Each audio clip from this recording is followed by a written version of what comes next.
Welcome back to the Murdy Creative Co podcast. I'm your host, Colin Murdy, and today's topic is cryptocurrency and Murdy.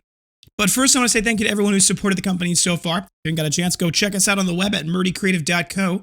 That's M-U-R-D-Y creative.co. Or you can check us out on Facebook and Instagram by searching at murdycreative.co to see the best of our product shots.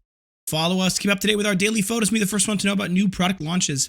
You can also use the subscribe button at the bottom of our website to be included in all of our new product announcements. Be sure to check out our laser engraving, personalization options, and exclusive colors on the website, or you can get a blank one on Amazon Prime. All right, well, first and foremost, I hope everyone's being safe out there. We are having another bitterly cold day in Wisconsin. I think it's negative 11 or negative 12 or something like that. But we're used to that. It's pretty much always cold here during the winter, and I know there's a lot of people around the country who are experiencing very cold temperatures. So obviously, I wish you all well and hope you're all being safe. Today's topic is a rabbit hole that I have been really working on for the last week and a half, and it has been interesting to say the least. And I want to say up front, this episode probably is going to be a little bit of a longer one because there's a lot to cover, and I don't want to cut it short because of time, so I'm going to do my best to just cover what needs to be covered. It will lead into Thursday's episode, which is a different topic, but a related topic. So definitely feel free to tune back in on Thursday for that topic. But I was thinking about cryptocurrency. So I was one of those people who kind of thought Bitcoin was kind of an interesting fad for a long time. Obviously, in my lifetime, earlier, it went from nothing to $19,000 and then back to like $4,000 a Bitcoin. Almost instantly. And I thought that bubble was probably going to be the end of it because I was very naive about what Bitcoin is and what Bitcoin was. Well, Tesla, for those of you who didn't notice, said that they're going to bought $1.5 billion worth of Bitcoin. And that pretty much cemented Bitcoin at the top of the peak. Now, I've actually bought Bitcoin a lot in the past couple of months. I think it's a good investment long term. I do think it is going to be a major currency in the future, if not a great store of wealth. And there's a couple of reasons why I'm very bullish on cryptocurrency. I think cryptocurrency in general, obviously Bitcoin is the big name, and you want to invest in the big name. But I think there is a lot of reasons why I think Bitcoin will succeed, and a lot of reasons why Bitcoin won't. So I want to go in more detail about that. First off, what is Bitcoin cryptocurrency? Very short. Cryptocurrency basically is a digital store of wealth. And you may ask yourself, well, what does that mean? And that's a good question. Fundamentally, the concept of a transaction, the concept of money, especially now that our money isn't backed in anything, is just an agreement that the money is worth what you say it's worth, and that we all agree that transacting it happened, right? So fundamentally, I mean, if you think about it, your credit card is no different. Fundamentally, it's just a ledger, right? You have money that comes in and money that goes out, and as long as that ledger is valid and isn't tampered with, we all agree that it's the case, right? We all agree that you have the money that you say you have in the bank based off of the ledger. The way cryptocurrencies functionally work is they take that ledger and they distribute that ledger amongst a lot of people in a completely decentralized way. And because they distribute that ledger and they all keep track of that ledger, what ends up happening is that it's hard to corrupt that ledger. I'm not saying it's impossible. It hasn't happened yet as far as we're aware, but it's difficult to corrupt that ledger. And I could be wrong on that. So obviously feel free to mention it in the comments if you think I've missed something. But that's a very short version of it. Now, the advantages of a cryptocurrency is that functionally speaking, it doesn't require a third-party centralized unit like a bank or like a credit card processing company to do it, right?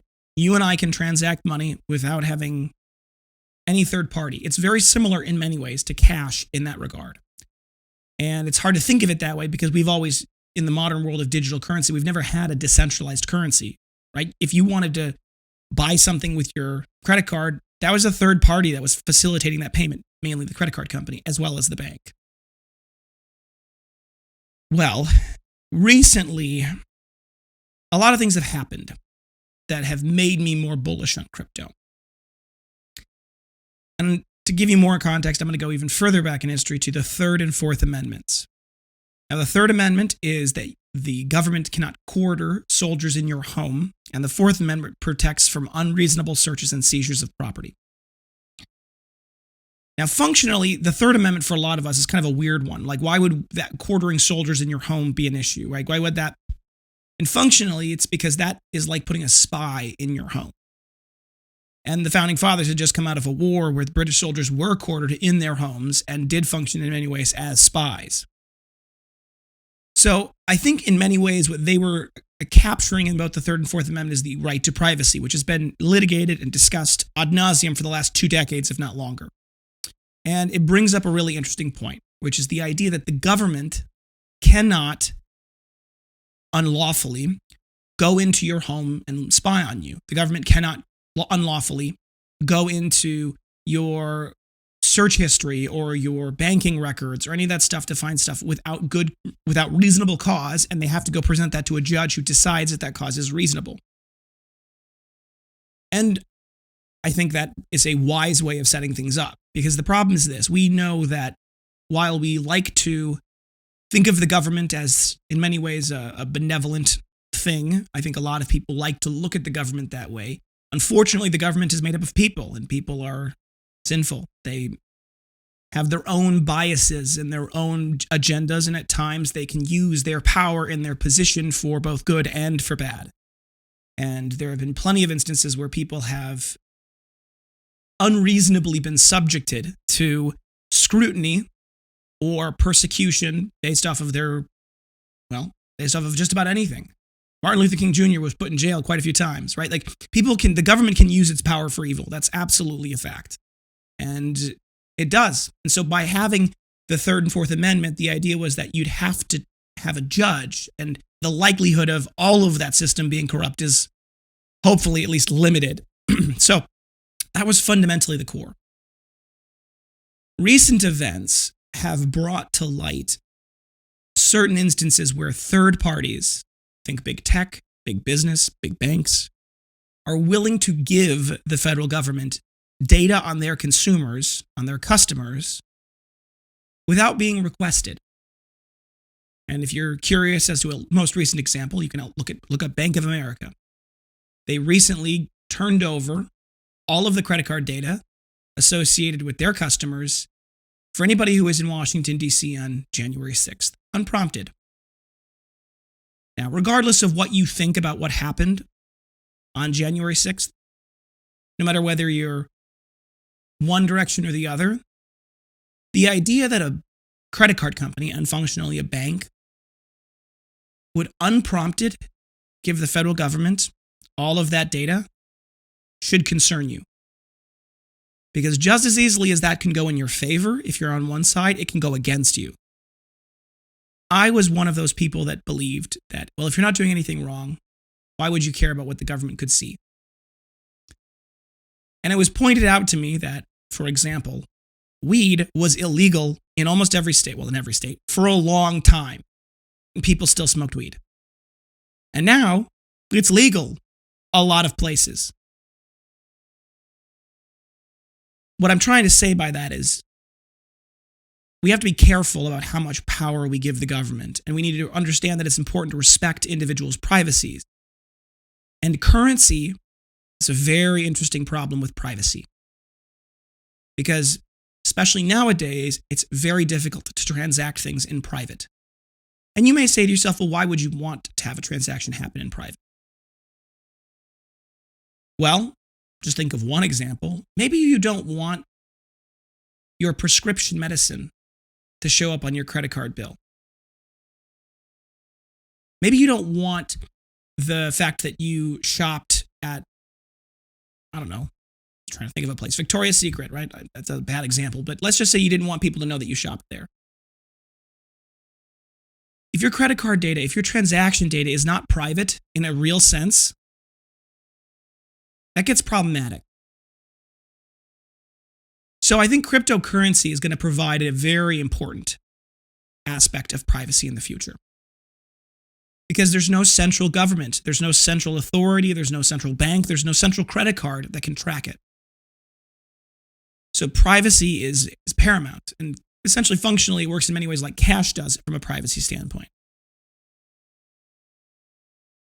One of the things I think that matters when we talk about this conversation is the fundamentals of Bitcoin versus the fundamentals of other coins, right? Because they're not the same. Bitcoin was one of the first, and it fundamentally was a proof of concept of an idea that is much bigger than Bitcoin itself, which was the idea of a decentralized currency. And I would say, and obviously feel free to disagree with me in the comments, but I would say that Bitcoin has a couple of flaws at scale. First and foremost is that it is a proof of work model versus a proof of stake. Now, for those of you who don't know anything about Bitcoin, I'll try to keep it very concise and very short, but it's a little bit of a complicated thing, so try to stay with me.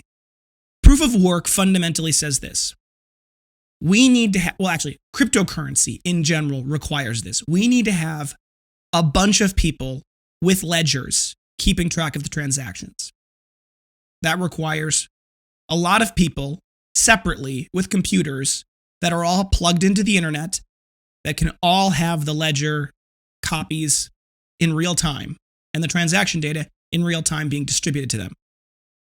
That requires computers, right? So it requires electricity, it requires all this. So you need to have a way to reward people for doing that. Well, if you're creating a cryptocurrency, the obvious choice is to reward people with the currency that you're tracking, right? The cryptocurrency itself. But you can't reward everybody all the time. Otherwise, it completely inflates the currency. You can't give everyone a coin every time they help. Otherwise, it inflates the currency and it's useless. And you have to give it in some manner that is at least remotely fair, or at the very least is random. And random is pretty fair, but not always. But the idea is that you can create a system where you can't reward everyone, so you reward a limited person or limited people at a time, but everyone has a chance to win it so that they keep playing, right? Proof of work, which was the first version of this, came around. Satoshi Nakamoto is the person who, we don't even know if that's a real person. We don't know who Satoshi Nakamoto is. That's the name that the paper that originally proposed Bitcoin was written. That was the name that was used for the credit. We don't know if it was a person. We don't know if it was multiple people. We don't know anything really about that person or the people. However, they came up with the idea of using a cryptographic algorithm, a problem that had to be solved in order to get rewarded for doing that. So you keep the computers on the network, the computers are keeping track of the ledger, and the computers are solving a problem, and whoever solves the problem first gets the coin, right? The computer problem. That's, I think, a relatively fair way of doing it, and it incentivizes, in many ways, having very powerful computers be on the network as part of the supporting of it. The analogy that I've heard that I like best is if you had a tray of dice, and it's 3 by 3, so there's 9 dice on the tray, and you have to shake the tray up and down and try to get all of them to land with the 1 up, right? Very difficult to do, very easy to validate. Well, that works pretty well, except as time goes on, as the transaction ledger gets larger, as more and more people get, part of it, you need to create better and better and better and better computers. And we've created systems now where the only way to mine Bitcoin, which is what it's called when you get the coin because you got the cryptocurrency right first, is if you have very dedicated equipment. Not only does that dedicated equipment cost money, it also requires a lot of electricity to solve that problem because the computer problem is hard to solve. So you have to have very powerful computers that take a lot of electricity to solve it. That creates a baseline cost to the currency. To each transaction, it creates a baseline cost because there's electricity that's an input, there's the machines that are the input, and those both are expensive things at the level that they're being used for Bitcoin. So you have transaction fees. Transaction fees vary from place to place, from market to market, but for example, one transaction fee I saw recently was about 1.9%. Well, that's not terrible. Credit cards charge 3%, in case you're curious, if you've never sold anything with a credit card. It charges 3%, right? So it's still better than credit cards. However, the more and more Bitcoin scales up, the more and more this becomes a problem. Fundamentally, also, because it's a proof of work model and you have to validate those transactions, there's a lot of time. There's a lag in the time that transaction is initiated before that transaction is validated or finished, right? Plus, as a third factor to why I think Bitcoin may have trouble in the future, is that the transactions themselves are not shielded. Yes, the wallets themselves aren't necessarily tied to any outside element, right? Your wallet, your Bitcoin wallet, isn't necessarily tied to your name. However, if you want to pull Bitcoin into something like US dollars, you have to do it on an exchange. And a lot of those exchanges do require your information to be validated, like your personal information. And so when you take your Bitcoin wallet, which is private, and you send money, you trade those coins for US dollars, and you take the US dollars out of the exchange, now you're trackable. And now they have your wallet ID. And once you have someone's wallet ID, you can trace all of their transactions all the way back in time. So fundamentally, while it is private, it is not private. So I'm very bullish on cryptocurrency because I think that it solves, in many ways, a lot of problems with decentralized banking. Fundamentally, also, for any of you who have been paying attention, the stimulus checks that have been written over the last year are just because we're printing more money. We're just printing more money. And the problem is when you print more money, inflation goes through the roof. A hamburger is going to cost $10,000. I mean, I don't know if that's true or not, but I'm not kidding when I say, though, that inflation is going to go wildly up, right?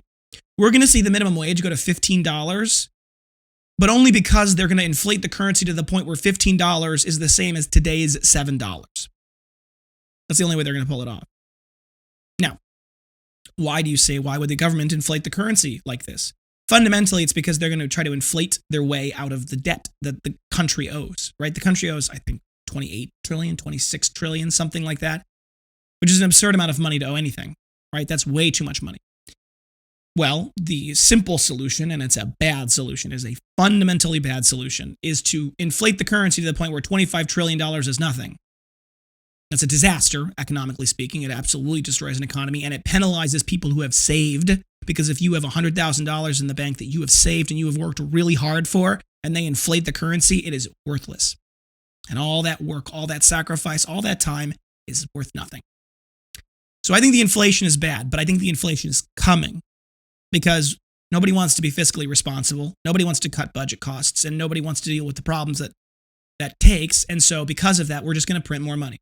So as the US dollar hyperinflates, which it will, every country in the world that has their currency reserves, their savings in US dollars, which has been pretty stable up until now, they're going to have to find a new place to store their wealth. And it's going to be either commodities, which is, okay, or it's going to be something like Bitcoin. Because unlike the US dollar, Bitcoin there can never be more than 21 trillion Bitcoin, or 21 million Bitcoins. Now, a Bitcoin, by the way, can be broken up to 8 decimal places. A single one of those is called a Satoshi. So, functionally speaking, we're not going to run out of Bitcoin. It'll just be smaller and smaller amounts of the decimal places that will become the regular currency. You're not going to trade 1 Bitcoin for a burger. You're going to trade 10 Satoshis or 100 Satoshis for a burger, right? Like, that's how it's going to play out functionally. But the point is that you're going to have to find that a lot of these other countries are going to start using an alternative currency like Bitcoin. And functionally speaking, if the US dollar goes to kaput, we're not going to be a superpower anymore. The dollar is the reason why, in many ways, we hold the position that we do in the world. And so if the dollar gets tanked and Bitcoin becomes the primary currency of storage of wealth, we're going to see a lot of issues. And I think that that's not going to be good playing out. But I think cryptocurrency itself is a very attractive alternative to the dollar because it can't be hyperinflated. They can't print more Bitcoin. It's built into the code of the coin itself. It is hardwired into the way the coin works that there can never be more than 21 million of them. And we don't know how many million of them were lost back when it was worth nothing and people put Bitcoin on flash drives and then lost the flash drives, right? We have no idea.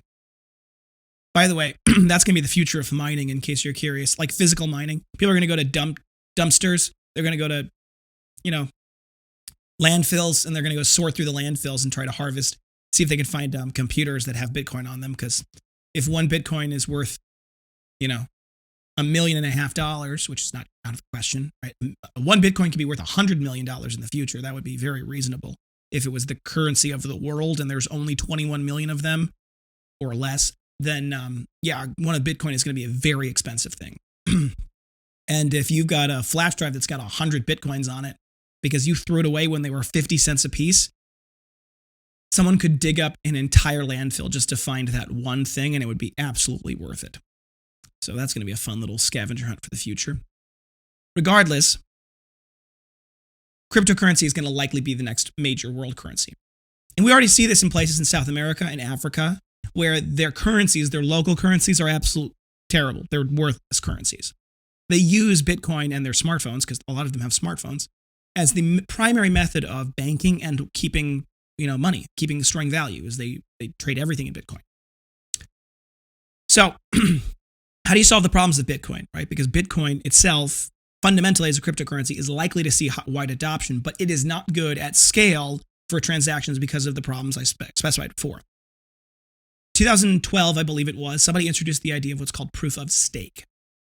Now, proof of stake versus proof of work are very different things, and proof of stake is not perfect, but it has some serious advantages over proof of work. The way proof of stake works is this. You still have the same problems you had before. You need people with computers online connected to the internet to support the ledger, to keep copies of the ledger. Now, that's not that difficult, and the ledger itself, functionally, is not that complicated of a ledger. It doesn't require that much computing power for the most part. So, you don't need to have supercomputers to do it. Not really. You still need to limit the way you reward the coin, though. And that's a challenge. But the way proof of stake works is this. Let's say let's use an example that I've really come to love, the coin PIVX, P-I-V-X, or PIV. P-I-V is kind of how you refer to it. Let's say I've got 100 PIV in my wallet. My wallet's connected to the internet. And in this particular example, because this is the rules of PIV, my PIV has been in my wallet. My wallet's been connected to the computer, and nothing's been happening for 10 hours. My PIV go into the wallet as called staking. So now my 100 PIV are staked. I can still spend them. I can still use them. But once I do use them, I have to wait another 10 hours to stake again. Those 100 PIV I have function like 100 raffle tickets. And the system randomly picks one of those raffle tickets out of the pool of all of them to be rewarded. It's a little more complicated than that, but that's functionally and kind of fundamentally how it works. Now, what does this mean? Well, this means that if you've got a lot of PIV, you have a more likely chance of winning. So it does have it is either a good thing or a bad thing, depending on how you look at it, that it's not truly like equally fair, but it does essentially reward those who use the system more to its fullest extent, which is a good thing for adoption, right? You want to create an incentive for people to adopt the currency and use the currency in a big way. And if you say, well, if you use the currency in a big way, you have a higher chance of reward. Well, it's a reasonable place to start, I guess. So that's how something like PIV and PIVX works. So when I was getting into this, I was trying to find a cryptocurrency that I thought was going to be the one to replace the US dollar, because I think Bitcoin is going to be like gold. It's going to function like gold does in our world today as a store of wealth that is not transacted very much.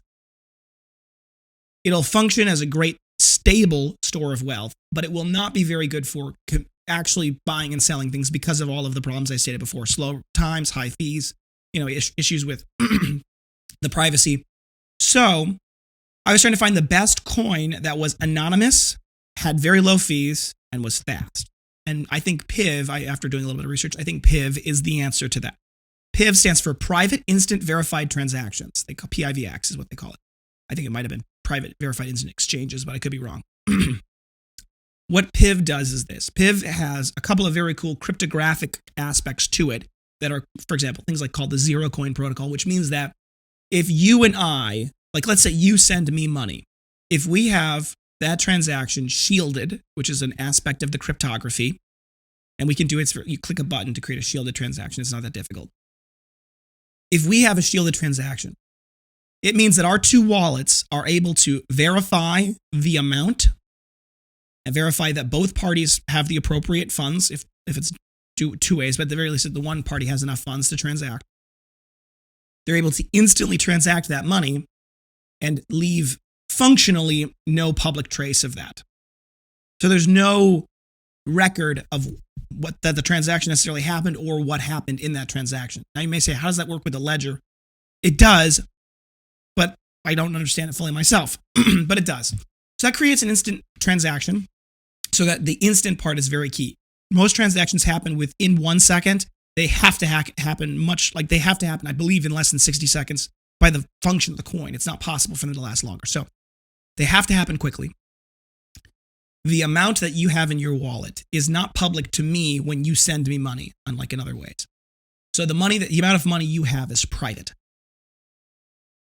It's instant, it's verified, it is private, and the fees are usually less than 1 penny. Even at scale, they'll be less than 1 penny, basically, functionally speaking. They're a very small percentage.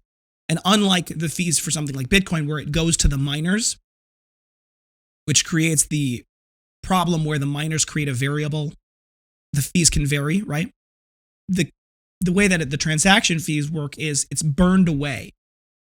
So that little tiny fee is burned away, and it like is removed from the coin supply in the process. It doesn't go to anybody. They say, why would you do that? It's designed to fight inflation of the currency. It's actually a really smart way to design a currency inflation problem. So that's how something like PIVX works. I think that cryptocurrencies like PIVX, and there are other cryptocurrencies that are looking at proof of stake. Ethereum is a big one, or Ether, I should say, is a big one that has discussed proof of stake. They may go to a proof of stake model. If they do, that will be very critical. That will be a big deal for them. But I think that may, but there are other currencies right now that are doing it, for example, like PIVX. And Bitcoin, I think, will always function in the role that it currently functions in. I do think early on it will be a currency that people will transact in. I do think there will be a time when you can buy a Tesla in Bitcoin. I think very quickly that will shift. And I think no longer will you, I think over time, another coin will take Bitcoin's place as the primary cash transactional medium rather than something like Bitcoin. I'm very bullish on this. So much so that I am actively working on implementing tools on our website that allow for us to take our transactions in cryptocurrency. That is proving to be a challenge. But I am so bullish on this that I'm going to figure it out. We've got to be able to take cryptocurrencies on our website. It's going to be critical. And if you haven't bought cryptocurrencies yet, you should try it. If you Google how to buy cryptocurrency, it'll come up. I mean, you'll be able to figure it out. But if you really have trouble or you really are interested in more learning about this, there's some great YouTube videos out there. Go research Bitcoin, learn more about it, or other cryptocurrencies. And I think you'll really find that it's fascinating. It's very, particularly in the beginning, it's very trippy. It's hard to kind of wrap your head around. But once you get it, it's cool. So hang in there. As to the next topic, we will be talking about the steps that we are taking to begin to implement Bitcoin and other cryptocurrencies as something that we will take on our website. And it's proving challenging in a very interesting way that may change the way we do things. So thank you guys so much for tuning in. Be sure to check back in Thursday for that next topic. And don't forget to check that subscribe button to be sure to get all of our latest podcasts right away. Be sure to hit that notification bell because subscriptions don't mean that much anymore. They don't necessarily notify you when we post new videos, so definitely hit the bell notification. If you have any questions or concerns about either binder, journal, folio, anything we sell, ask about us. Feel free to contact us on the main page of our website at murdycreative.co, or you can contact us via Instagram and Facebook. You can text, email, call, direct message, all the usuals. I'll do my best to get back to you as soon as possible, but we do appreciate your patience. We're a little bit behind on some of our emails. It's just the way it is after a long weekend, but if you have a quick question or you need to update something quickly, like you put the wrong address in or you forgot your apartment number or something like that, you can give us a phone call, 414-434-9001. That's our direct line. We did recently launch a new text message platform that is a marketing text message platform. We're still in the very early phases of that. At the moment, nobody is monitoring if you text back on that platform. It's purely just for sending out media blast. That will change in the future. We will have someone monitoring, but just at the moment, while we're getting it all kind of rolling, we don't. So don't text that number. Text 414-434-9001 if you've got quick questions. That's 9 a.m. to 5 p.m. Monday through Fridays. So definitely feel free to do that if you've got questions or concerns that are quick. If you think we deserve it, a good review can go a long way to help us grow our new community. Both a review on the podcast and whatever app you're listening on, or a review on the product. Go to murdycreative.co/reviews to leave us a good review. That'll take you to Facebook, and that we just use them as the third party so that you know that we're not just making them up. If you have something that would cause you to leave a bad review, reach out to us, please.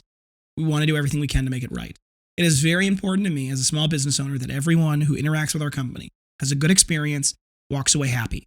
So if you've had any reason that it's a bad experience, please reach out to us. We will make it right. If you want to tell your friends about the company, please do so. Word of mouth is the best form of advertising. If you want to, there's a login button at the top of the website. You click login, and that'll allow you to just sign in with a email and password.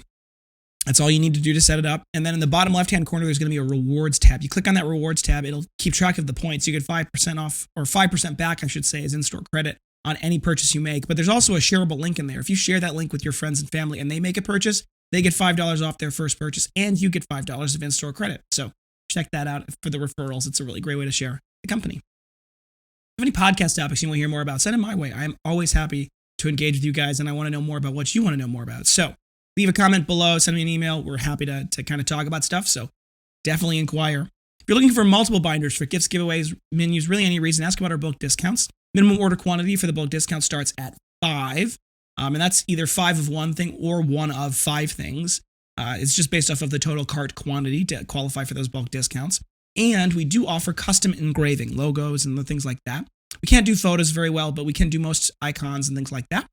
There are no minimum order quantities for custom engravings. You can get just 1 if you want. However, you can get both custom engravings and bulk discounts if you order more than 5 of those custom items. Send an email to sales@murdycreative.co, sales@murdycreative.co, with the image in the best, highest resolution you can provide, and give some details about what product you're interested in or the location of the engraving that you're interested in, and we'll be able to create a mock-up and a custom order link for you.